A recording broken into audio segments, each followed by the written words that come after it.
നല്ലതായാലും ചീത്തയായാലും നമ്മുടെ വിധിയെ സൃഷ്ടിക്കുന്നതും അവയെ നന്നാക്കുന്നതും ചീത്തയാക്കുന്നതും എല്ലാം നാം തന്നെയാണ്. നാളെ ജീവിതത്തിലെ വിധി നിർണായകമായ ഒരു ദിവസമാണെന്ന് വിചാരിക്കൂ. അപ്പോൾ നമ്മൾ സാധാരണ എന്താണ് ചെയ്യുന്നത്? നാളെ രണ്ടിലൊന്ന് സംഭവിക്കുമെന്നറിയുന്ന സമയം മുതൽ മോശമായത് സംഭവിക്കരുതേ എന്ന പ്രാർത്ഥനയിലും ടെൻഷനിലുമായിരിക്കും നമ്മുടെ ഓരോ നിമിഷവും കഴിഞ്ഞു പോവുക. എന്നാൽ നാളെ നമുക്ക് വരുന്ന വിധി നല്ലതാവാനുള്ള കാര്യങ്ങൾ നമ്മൾ ചെയ്തിട്ടുണ്ടെങ്കിൽ ഈ ടെൻഷൻ അടിക്കേണ്ട കാര്യമില്ലല്ലോ. എന്നാലും നമ്മൾ ടെൻഷൻ അടിക്കും.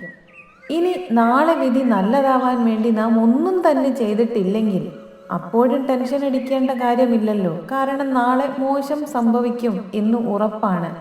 അപ്പോൾ പിന്നെ ടെൻഷൻ അടിക്കാതെ അതിനുശേഷം ഈ വീഴ്ചയിൽ നിന്നും ഏതൊക്കെ മാർഗങ്ങളിലൂടെ രക്ഷപ്പെടാൻ സാധിക്കും, അല്ലെങ്കിൽ അതിൻ്റെ ചീത്ത വശങ്ങളെ എങ്ങനെ നേരിടാൻ സാധിക്കും എന്ന് ചിന്തിക്കുകയല്ലേ വേണ്ടത്.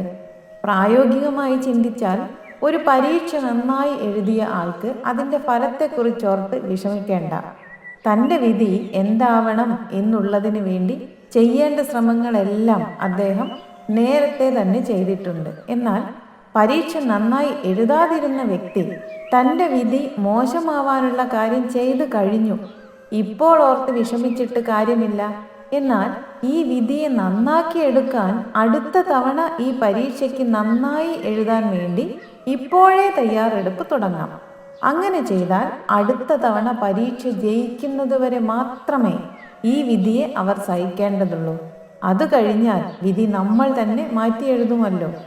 ജീവിതം വിധിക്ക് വിട്ടുകൊടുക്കാതെ നമ്മുടെ വിധി നിർണയിക്കാനും തിരുത്താനും ഒക്കെ കഴിവുള്ളവരാണ് നമ്മളെന്ന് സ്വയം മനസ്സിലാക്കുക.